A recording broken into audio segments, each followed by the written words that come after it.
Okay, सो इस video में हम आपको बताने जा रहे हैं डेटाबेस मैनेजमेंट सिस्टम के बारे में। जैसा कि आप इस सिलेबस में देख सकते हैं, हम बात कर रहे हैं इस चैप्टर की, जिस चैप्टर का नाम है माई सीक्वल एंड एसक्यूएल। सो अगर हम बात करें डीबीएमएस, एक टॉपिक आपको सुनने को मिलेगा, एक वर्ड आपको सुनने को मिलेगा अक्सर, जिसको हम कहते हैं डीबीएमएस, जिसका फुल फॉर्म है डेटाबेस मैनेजमेंट सिस्टम, जो ये पूरा का पूरा चैप्टर है। अगर हम बात करें कि डेटाबेस मैनेजमेंट सिस्टम क्या है, डेटा क्या है और उसको मैनेज कैसे किया जाएगा, यही डेटाबेस मैनेजमेंट सिस्टम है। सो डेटा क्या है, अगर हम सबसे पहले बात करें तो जब भी हम बात करते हैं कि आप किसी तरीके की वेबसाइट बना रहे हैं, आप किसी तरीके की सॉफ्टवेयर का निर्माण कर रहे हैं, suppose you are developing a software, या फिर इसको हम इजी वर्ड में अगर बात करें वेबसाइट, और इस पे कोई यूजर आता है और यूजर आके आपकी वेबसाइट पे कोई डेटा इनपुट करता है। जैसे आमतौर पे आपने बहुत सारे फॉर्म भरे होंगे और उसमें आपने कभी ना कभी अपना डेटा इनपुट में दिया होगा वेबसाइट ओपन करके। अब जो भी डेटा हमारी वेबसाइट पे आके यूजर इनपुट कर रहा है, वो हमारे कोड की रिस्पॉन्सिबिलिटी है। बीइंग अ डेवलपर, वो हमारे कोड की रिस्पॉन्सिबिलिटी है कि हम उस डेटा को अपने पास सेव करके रखें, ताकि वही यूजर जब दोबारा आए तो हम उसे अपने उस पुराने डेटा से पहचान सकें और उस डेटा पे आगे कुछ कैलकुलेशन कर सकें। तो जब भी हमारे पास कोई डेटा आता है, जो डेटा यूजर ने हमारी वेबसाइट पे, हमारे सॉफ्टवेयर पे आके इनपुट किया है, तो हम उसको मैनेज करते हैं। मैनेज करने के लिए हमारे पास अलग अलग सॉफ्टवेयर्स बनाए गए हैं और उन्हीं सॉफ्टवेयर्स का नाम है database management system. Okay, so what is database management system? Database management system आप जब भी पढ़ रहे हो, क्योंकि ऐसा बिल्कुल हो सकता है, अभी मैं बोर्ड पे अगर मैं बताती तो ये चीजें मैं ड्रॉ कर सकती थी, बट अभी मैं कुछ चीजें लिख पाऊंगी, सारी चीजें टाइप कर पाना पॉसिबल नहीं है और हमें इसको जल्दी भी खत्म करना है। तो आप एक कॉपी पेन लेके बैठे और जो भी मैं बोल रही हूँ उसे आप एक नोट्स की तरह बना सकते हैं, जो आपको एक बार में पढ़ के समझ आ जाएगा। So database management system is a software. Database management system is a software that is used to store का मतलब है कि सेव करके रखना, कॉमा मैनिपुलेट का मतलब है चेंज करना। डेटाबेस मैनेजमेंट सिस्टम एक सॉफ्टवेयर देगा आपको, जिस सॉफ्टवेयर की हेल्प से आप अपने डेटा को, चाहे कहीं से भी वो डेटा आ रहा है, आप उस डेटा को क्रिएट कर सकते हैं, मतलब स्टोर कर सकते हैं उस डेटाबेस में, मैनिपुलेट कर सकते हैं उस डेटाबेस को। मैनिपुलेट करने का मतलब अपने हिसाब से पहले से स्टोर किए गए डेटा में कोई नया चेंजेस कर सकते हैं। And and retrieve the data. Retrieve का मतलब होता है गेट करना, मतलब जो भी डेटा हम सेव कर रहे हैं डेटाबेस मैनेजमेंट सिस्टम में, डीबीएमएस में, उसका सिंगल पर्पज है, एकमात्र उसका पर्पज है क्या, कि हम बाद में जब जरूरत पड़े हम उस डेटा को गेट कर पाए। तो डेटाबेस मैनेजमेंट सिस्टम वो सॉफ्टवेयर है जो सॉफ्टवेयर आपके डेटा को स्टोर करने, मैनिपुलेट करने और रिट्रीव करने में हेल्प करेगा। अब डेटाबेस मैनेजमेंट सिस्टम की जब हम बात करते हैं, टाइप ऑफ डीबीएमएस, या फिर हम बात करें, इसको हम टाइप ऑफ डीबीएमएस कह लें या इसको हम डिफरेंट सॉफ्टवेयर ऑफ डीबीएमएस कह लें। डेटाबेस मैनेजमेंट सिस्टम ने कहा कि मैं आपको एक सॉफ्टवेयर दूंगा जिस सॉफ्टवेयर के हेल्प से आप अपने डेटा को आसानी से मैनेज कर पाएंगे। इसमें हमारे पास कुछ डीबीएमएस के सॉफ्टवेयर्स हैं, जैसे जैसे M S sequel, Microsoft S Q L server, जैसे माई स्क्यूएल, ये सब उसके अलग अलग सॉफ्टवेयर्स हैं। जैसे एमएस एक्सेस, ये सब सॉफ्टवेयर्स हैं जो आसानी से हमारे डेटाबेस को नहीं, एक सब खुद ही डेटाबेस है, हमारे डेटा को मैनेज कर सकते हैं, रख सकते हैं। एक जगह इन सॉफ्टवेयर्स में बनाई गई है जहां आपका डेटा दिखेगा, आपको उसे थोड़ा सा चेंज करने का ऑप्शन दिखेगा और बहुत सारी कुछ ऐसे आपने नाम सुना होगा ओरेकल। अलग अलग हमारे पास डेटाबेस मैनेजमेंट सिस्टम के ऑप्शंस प्रेजेंट है मार्केट में, आप इनमें से किसी का भी यूज कर सकते हैं और किसी के भी यूज से अपने डेटा को सुरक्षित करके रख सकते हैं। जब बात आती है डीबीएमएस की, वो तो हमने पढ़ लिया डीबीएमएस क्या है, जो कि डेटाबेस मैनेजमेंट सिस्टम। डेटाबेस का मतलब डेटास का कलेक्शन, और मैनेजमेंट सिस्टम का मतलब एक ऐसा तरीका जो हमारे डेटा को मैनेज करने का मतलब कि उसको रखने का, उसमें चेंजेस करने का ऑप्शन देना और उसको सही तरीके से रखने का एक तरीका प्रोवाइड करता है, एक सॉफ्टवेयर प्रोवाइड करता है, वो डीबीएमएस है। यहीं पे एक टर्म आपको देखने को मिलेगा जिसको हम कहते हैं आईडीबीएमएस। आईडीबीएमएस आईडीबीएमएस का फुल फॉर्म है रिलेशनल डेटाबेस मैनेजमेंट सिस्टम। आईडीबीएमएस का फुल फॉर्म है रिलेशनल डेटाबेस मैनेजमेंट सिस्टम। अब डेटाबेस मैनेजमेंट सिस्टम ऊपर हमने बताया, इसमें बस एक टर्म जुड़ गया जो कि है कौन सा, रिलेशनल। तो जब हम बात करेंगे रिलेशनल डेटाबेस मैनेजमेंट सिस्टम की, ये क्या है, रिलेशनल डेटाबेस मैनेजमेंट सिस्टम क्या है, जो पूरा आपके इस सब्जेक्ट में एक चैप्टर के रूप में दिया गया है। रिलेशनल डेटाबेस मैनेजमेंट सिस्टम क्या है? सो आईडीबीएमएस is a DBMS.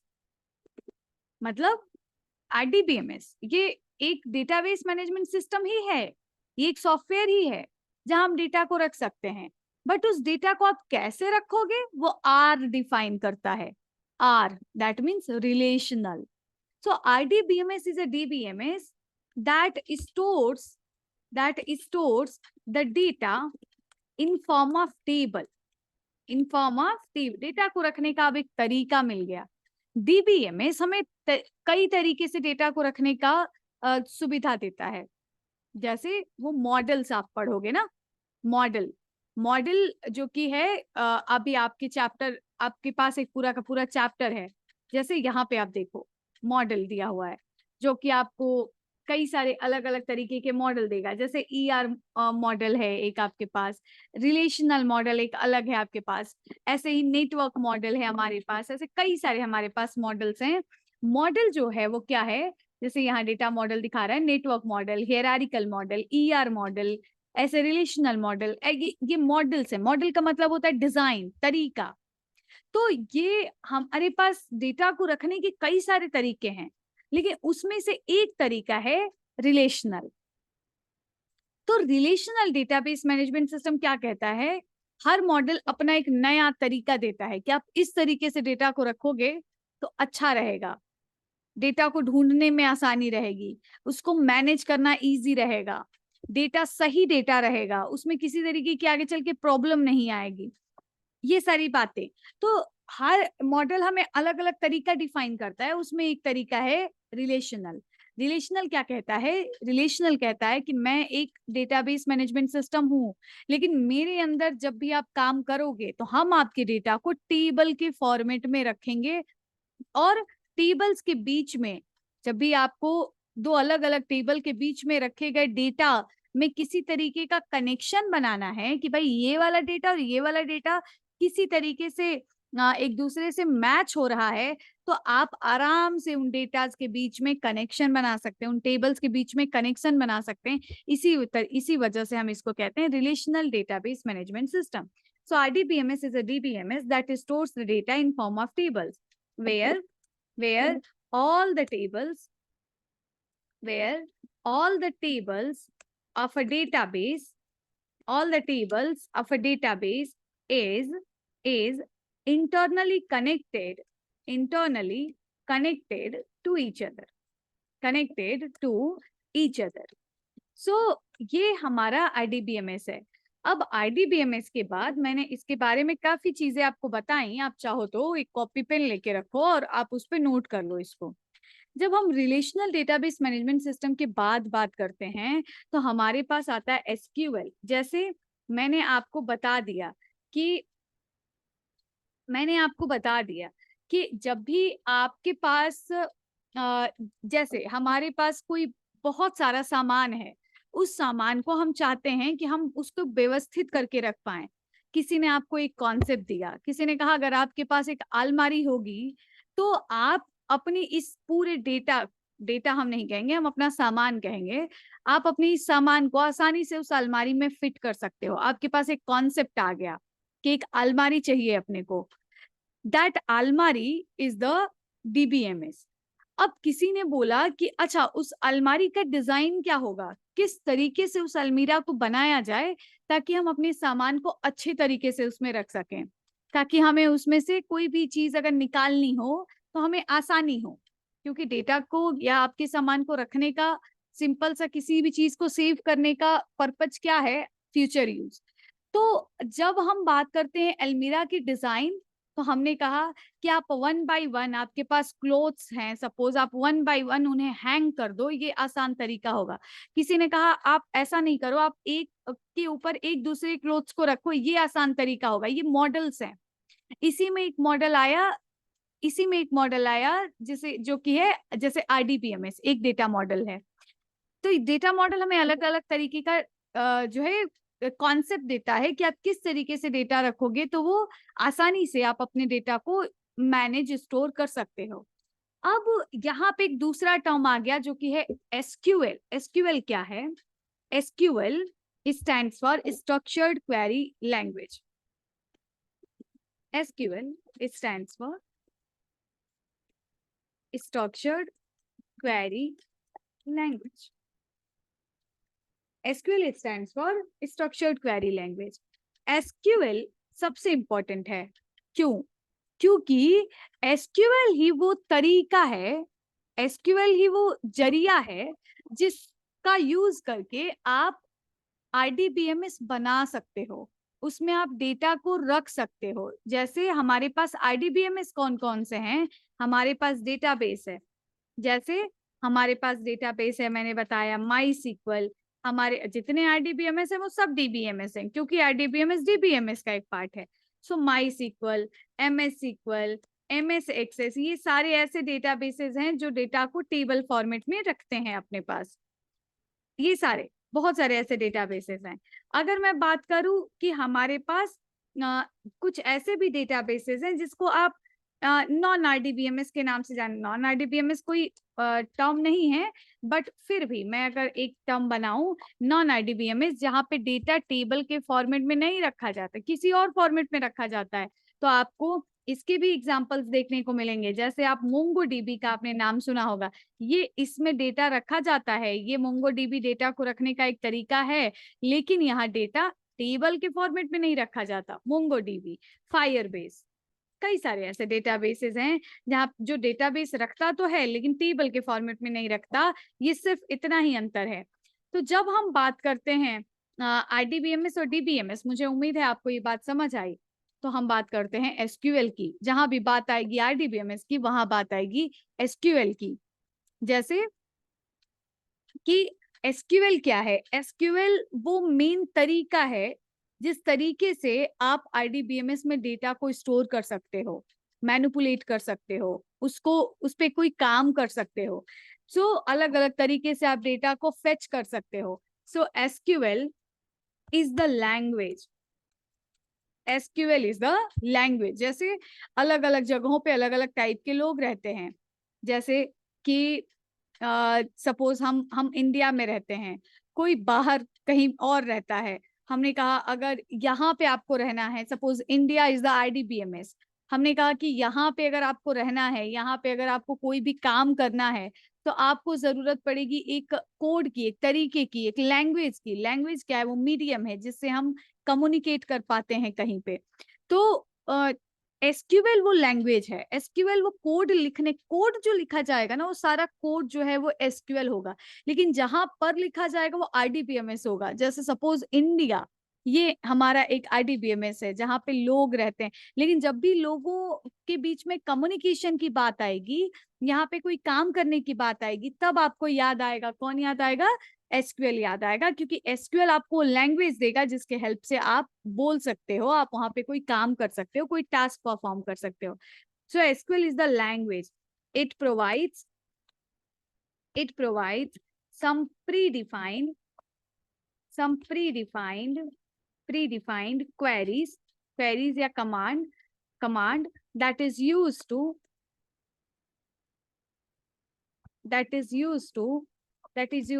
perform different operations, that is used to perform different operations in RDBMS। जब भी RDBMS का मतलब my SQL software, MS SQL software, MS excel software, इन सॉफ्टवेयर्स का आप यूज कर रहे हो डेटा को रखने के लिए, जब भी इन सॉफ्टवेयर्स के अंदर कोई काम करना है तो आपको चाहिए, कौन चाहिए, SQL चाहिए as a language, so that you can perform different operations. So SQL queries are used to देखो, create database, create tables under database। आप देखते जाओ, SQL क्वेरीज का यूज डेटाबेस बनाना, डेटाबेस के अंदर टेबल्स को बनाना, मैनिपुलेट द टेबल्स में किसी भी तरीके का कोई चेंज करना है आपको, साथ ही साथ क्रिएट डेटा इनटू टेबल्स के अंदर किसी डेटा को बनाना, मैनिपुलेट द डेटा मतलब टेबल के अंदर रखे गए किसी डेटा को, मैनिपुलेट का मतलब होता है चेंज करना, मॉडिफाई करना, manipulate the tables, get the data from the tables get the data from the tables in different format so etc। बहुत सारे इस तरीके के टास्क SQL क्वेरीज के हेल्प से किए जा सकते हैं। SQL queries is the code जिस तरीके से आप कोड लिखोगे और आप वो कोड लिख के डेटाबेस के अंदर अलग अलग काम कर पाओगे, वो कोड जो है वो SQL क्वेरीज हैं। ओके, तो जब भी हम बात कर रहे हैं कि हमें आईडीबीएमएस का मतलब माई SQL, आईडीबीएमएस का मतलब MS SQL, ऐसे कई सारे सॉफ्टवेयर्स हैं हमारे पास। इन सॉफ्टवेयर्स में हमें कोई काम करना है, हमें चाहिए होगा SQL की जो क्वेरीज हैं वो टेबल्स पे काम करती हैं, क्योंकि जो हमारा आईडीबीएमएस है उसके अंदर जो डेटा है वो टेबल के फॉर्मेट में रखा जाता है। सो अगर कोई आपसे बोले व्हाट इज डेटाबेस, हम कहेंगे database is the collection of tables. What is IDBMS? IDBMS is a database which is the collection of tables. And ऐसी कुछ टेबल्स जो कि आपस में, जिनका डेटा किसी ना किसी की लॉजिक से, किसी ना किसी तरीके से एक दूसरे से जुड़ा हुआ है। तो हमारे पास आ गए टेबल्स। इन टेबल्स में हम अपने डेटा को रख सकते हैं, बट हमें इन बातों का ध्यान रखना है। जैसे फर्स्ट चैप्टर जब आपका स्टार्ट होगा तो उस चैप्टर में आपको एक एक कॉन्सेप्ट देखने को मिलेगा कि what is the advantage of DBMS over the file system. DBMS मतलब ये जो डेटाबेस आपको सॉफ्टवेयर अपना डेटा रखने का तरीका देता है, इस डेटाबेस का फाइल प्रोसेसिंग सिस्टम, मतलब कि पुराने जमाने में अगर सपोज कि कोई बिजनेस चला रहा है तो वो अपने डेटा को कैसे रख रहा है, जब उसके पास कोई सॉफ्टवेयर नहीं है। तो मैं कहूँ कि आप एक बिजनेस चला रहे हो, उस बिजनेस में लंबा चौड़ा ट्रांजेक्शन हो रहा है, तो आपके लिए क्या आसान रहेगा? आपके लिए एक सॉफ्टवेयर की हेल्प से उस डेटा को मैनेज करना आसान रहेगा, या मैनुअली किसी नोटबुक पे, कॉपी पे, या किसी तरीके से डेटा को मैनेज करना आसान रहेगा? आप आज के टाइम पे आप कहोगे सॉफ्टवेयर आसान रहेगा। अब सॉफ्टवेयर आसान क्यों रहेगा? क्या क्या फायदे, क्या क्या एडवांटेज वो प्रोवाइड करता है जिसकी जो उसको बेहतर बनाता है? जैसे कि मैं कहूँ कि आपके पास रोज 100 कस्टमर्स आते हैं और आप अपने लाइक वेंडर के पास जाते हो, वहां से आप सामान लाते हो, वो सामान आप आगे अपने 100 कस्टमर्स को बेचते हो, तो ये पूरा डेटा का हमें मैनेजमेंट करना है। तो क्या हमारे लिए इजी रहेगा? सॉफ्टवेयर यूज करना इजी रहेगा? बिल्कुल इजी रहेगा। क्या उसमें फायदे हैं? क्या हम वो सारा जो कैलकुलेशन है कि आज हम कितने का सामान लाए, कितना हमने बेचा, उसमें हमने कितना फायदा हुआ, ये सारे जो कैलकुलेशन है, हम क्या एक अगर कॉपी खरीद लाए कहीं से तो क्या हम उस पे नहीं कर सकते? कर सकते हैं, बट उसमें प्रॉब्लम है, वहां पे सिक्योरिटी की प्रॉब्लम है। कोई भी कभी भी ओपन कर लेगा उसको। डेटाबेस हमें यूजर आईडी पासवर्ड दे देगा, डेटाबेस हमें यूजर को पहचानने का तरीका दे देगा। वहां पे दिक्कत है कि वो लॉस्ट हो सकता है किसी भी समय पे। यहाँ पे लॉस्ट होने की पॉसिबिलिटी नहीं है, क्योंकि सब कुछ सर्वर पे है। आप उसके बैकअप्स बना सकते हो, आप कहीं भी कहीं से भी उसको एक्सेस कर सकते हो। आपकी कॉपी जो आपके घर पे पड़ी हुई है वो उसको डेटा देखने के लिए आपको घर जाना पड़ेगा। यहाँ जो आपका डीबीएमएस है वो ऑनलाइन सर्वर पे है, कभी भी कहीं से भी आईडी पासवर्ड के हेल्प से उसे एक्सेस करो, डेटा आपके सामने आ जाएगा। प्लस हो सकता है कॉपी पे हम एक ही यूजर को 10 जगह पे लिख रहे हैं, जिससे हमारी कॉपी कॉम्प्लेक्स बनती जा रही है, हमें आगे अपना डेटा खुद ही समझ नहीं आ रहा है।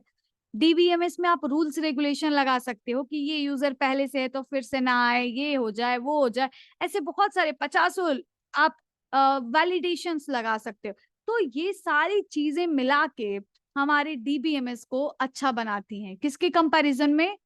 फाइल प्रोसेसिंग सिस्टम के कंपैरिजन में। जहां लोग मैनुअली डेटा को मैनेज कर रहे हैं, उसके कंपैरिजन में सॉफ्टवेयर हमारे लिए अच्छा काम करेगा, क्योंकि वहां पे फैसिलिटी है। एक बार जो हमने फैसिलिटी लगा दिया, वो हर जगह ऑटोमेटिक चलेगी, हमें बार बार काम नहीं करना पड़ेगा। जैसे हमने कहा, हर एक डेटा को नया डेटा, एक छोटा एग्जांपल है उसका, नया डेटा कभी भी ऐड किया जाए, जैसे मेरे दुकान में कोई नया कस्टमर आया, उसको मैं अपने कॉपी में नोट करने से पहले, उसका नाम नंबर अपनी कॉपी में नोट करने से पहले ये देखूं कि कहीं पुराने डेटा में इस कस्टमर का नाम का एंट्री तो नहीं है। तो मैं अपनी पुरानी डायरी के सारे पेजेस को पलटूं और वहां पे मैं जा जाके उसका नाम ढूंढूं, और ऐसा मैं हर कस्टमर के आने पे करूं। मैं ऐसा नहीं करूंगी। यही काम अगर हम सॉफ्टवेयर को बता दें कि भाई देखो, हर यूजर आएगा तो तुम ये चेक करना, वो चेक करके हमें within a second result दे देगा, हमारे काम को इजी बना देगा। सो ये हमारे ये जो डीबीएमएस है, डीबीएमएस जो मैं एक सॉफ्टवेयर दे देता है डेटा मैनेज करने के लिए, ऑफ कोर्स ये हमारे काम को क्या बना रहा है? इजी बना रहा है। तो टेबल यहाँ पे डीबीएमएस में, आईडीबीएमएस की जब हम बात कर रहे हैं, क्योंकि एसक्यूएल आईडीबीएमएस में ही यूज होता है, तो जब हम आईडीबीएमएस की बात करें तो आईडीबीएमएस में डेटा रखा जाता है किस फॉर्मेट में? Table format. अब चलो तुम्हें एक बात बताते हैं, जो टेबल होता है, क्योंकि सारा का सारा खेल यहाँ पे किसका है? टेबल का है। अगर आपने अच्छे से टेबल बनाना सीख लिया, टेबल्स पे आपने रूल्स रेगुलेशन लगाना सीख लिया, डेटा को अच्छे से रखना सीख लिया, ये बहुत है। तो टेबल्स की जब हम बात करते हैं, क्योंकि ये टेबल स्टार्टिंग यूनिट है, जब आपको सबसे बेसिक जो मिलेगा वो टेबल मिलेगा। डेटाबेस में नॉर्मलाइजेशन आप पढ़ोगे, और नॉर्मलाइजेशन आपको सिखाएगा कि टेबल को जितना आसान बनाओगे, उतना डेटा को खोजना और उसको मैनेज करना आसान रहेगा।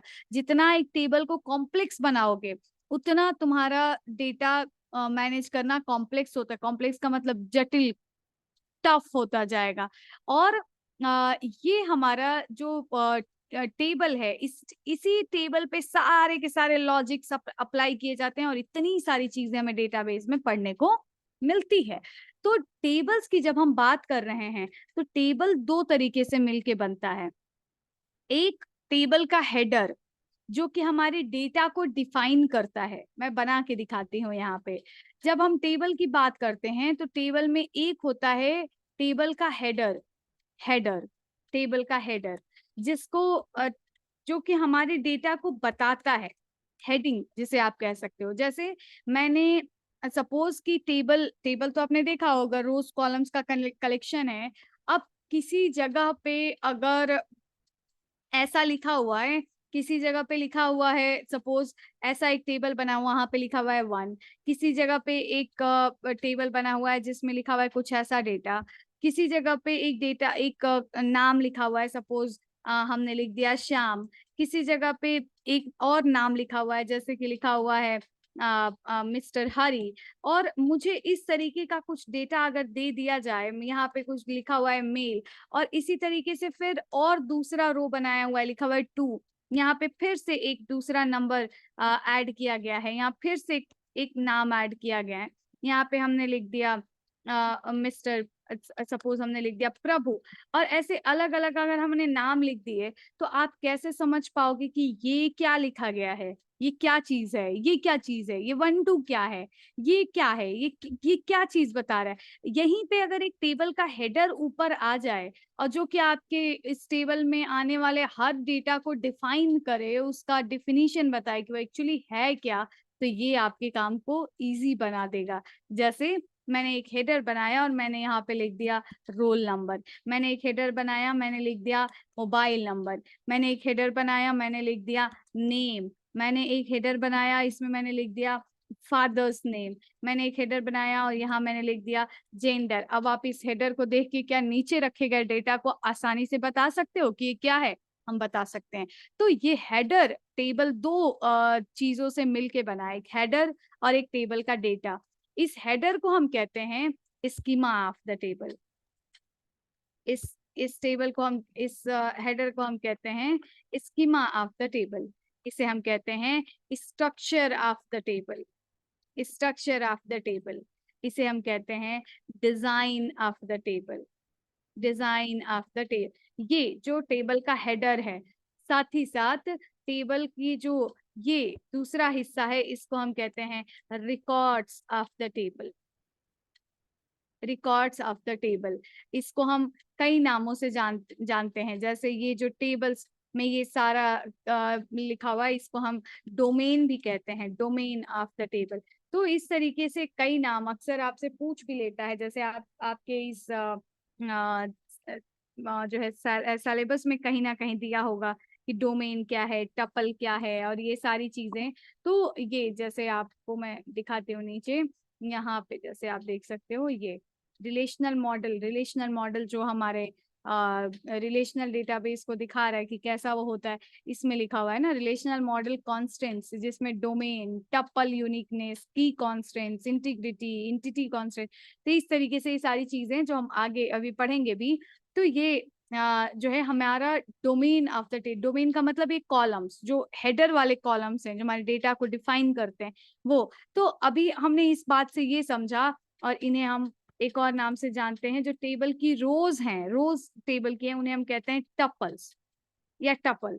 तो इनको आप रोज कह लो, इनको आप रिकॉर्ड्स कह लो, इन्हें आप टपल कह लो, प्लस ये जो है इसको आप स्कीमा कह लो, इसको आप डोमेन कह लो, बात बराबर है।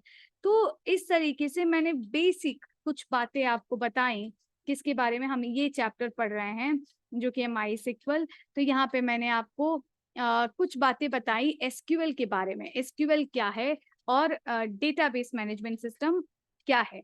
तो इस वीडियो को मैं यहीं पे खत्म करती हूँ। नेक्स्ट वीडियो में मैं आपको इस चैप्टर को आगे बताने वाली हूँ। Thank you.